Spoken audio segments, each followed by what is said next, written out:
I spent the entire garden season pregnant and then newly postpartum. I had my baby here at the very beginning of August, and now we're nearing the end of September, and I want to share what my garden looks like after a full season of being pregnant and caring for a newborn. My name is Alexa. I'm a gardener in Zone 6, Northeast Ohio.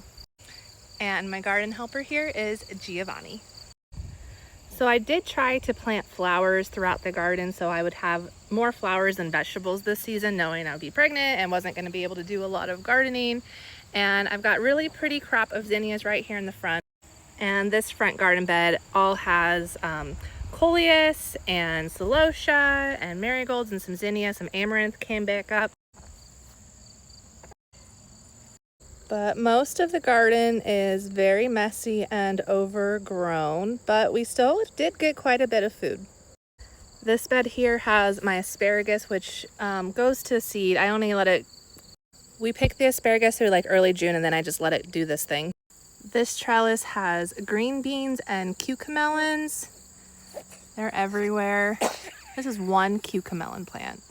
I kind of just stopped picking them because I was getting tired of the cucamelons, so they're just hanging out now. And then the other trellis has more green beans, which I'm letting them go to seed so I can save the seeds from those and grow more next year. This bed had okra in it and some bush beans, and the okra died out pretty quickly, not really sure what happened. And this bed had carrots and beets, and those all died out too and got overrun by weeds, although I do have a lot of carrot heads, so I'm sure if I pull up the greens there will be some carrots. I don't know how good they'll be. This whole area here I had spring crops in, and we're working on pulling out all the beds. My gardening goals for the fall is to get actually my entire garden cleared out completely, taking out all the beds, starting over from scratch.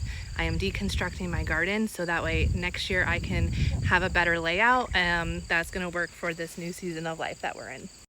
The bed of peppers here though have all been really successful. We had some hard rain last night, so I need to come in and pick all these because the plants have been all knocked over, but really good pepper harvest. Very pleased. These beds had some squash and now they're just full of weeds, and some zinnias starting to bloom.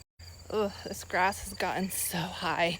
So down these fence lines are tomatoes. Up here are all of my cherry tomatoes, and then in the back are like the slicer tomatoes. Let's see if I can get back here. So it's definitely time to come pick the Berries Crazy Cherries, but they all look great. And maybe walk out to the garden like once a week anymore. So there's definitely a lot to do, but I'm just trying to keep up with the harvesting. That's what we worked hard for. So this is a scarlet runner bean plant, and I have like 3 plants of this here, and this has been going all season since May, and it keeps putting out new beans. And look how big these pods are. These are huge. So this has been a very prolific plant. Look, some more tomatoes ready to be picked. I gotta get in here. The plants are pretty much like dead at this point, but there are some fruits still, so once I pick them, and then I'll just call it good. Back here I had potatoes, which we harvested. We tried to plant corn in here, but I used old seeds, so we only got 2 corn stalks that came up. Back here is where I put in all of the onions, and the weeds overtook the new onion sprouts, so the onions didn't work out this year. It's okay. Here's some corn. So you don't really have to have a perfect garden to grow food. Just do what you can in the best situation. So the greenhouse is kind of exciting. Look at this jungle. Never did get the roof panel fixed after Snowmageddon of 2024. I don't know if that'll get done or not before the winter. But in here I do have eggplants growing in this mess here. Lots of huckleberries that reseeded themselves. I've been trying to pull them out, but I see an eggplant there. I'm not gonna walk in here though with the baby. So yeah, this is what we've gotten taken apart so far. So next we got to take apart all of these beds and all of the fence over there.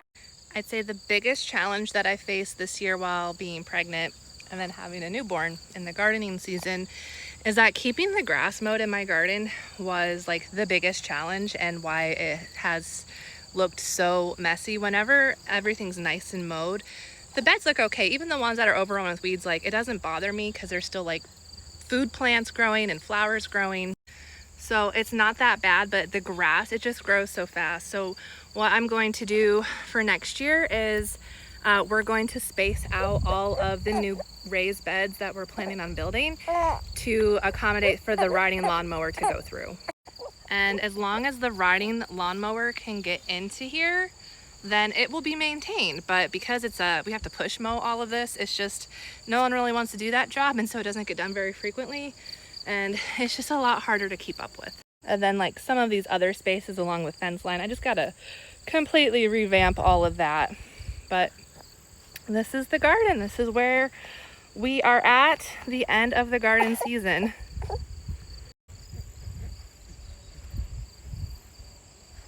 So overall, I'm thankful we got the harvests that we did. We had a good harvest of cabbage. We had lots of berries, different kinds of berries, and beans, the peppers, the tomatoes, potatoes.